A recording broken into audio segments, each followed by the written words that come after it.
state budget impasse is now in its second month. Payments to school districts are being held up, which for most is not a big deal yet. But as Dennis Owens found, for some it is.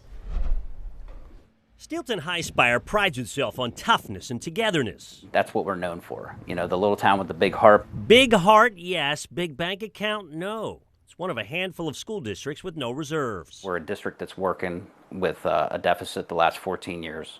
The state budget impasse is just a month old. Some money was scheduled in July, more in August, none of it flowing. We're kind of on pins and needles with what's lying ahead for us. Steel High Superintendent Mick Iskrick says he's already asked creditors for a grace period.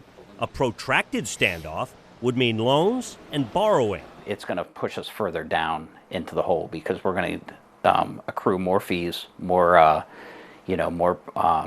interest rates, interest to pay on top of it, those types of things. So we're going to essentially just add more to our bills. Bad arithmetic, Mick argues, for a district already getting $10 million less from the state than the most recent fair funding formula says it should.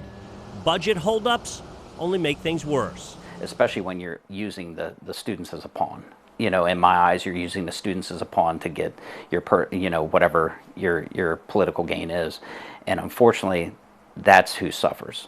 We're not toying with this idea, but what if schools can't open?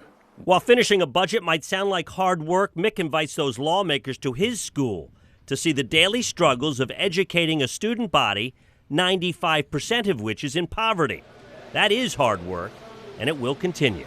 The bottom line is we're going to do whatever it takes to give every kid an opportunity to move beyond these four walls and do great things. The state budget will be done. We don't know exactly when. However, the question of school funding inequity isn't going anywhere for quite some time. At Steelton-Highspire, Dennis Owens, ABC 27 News.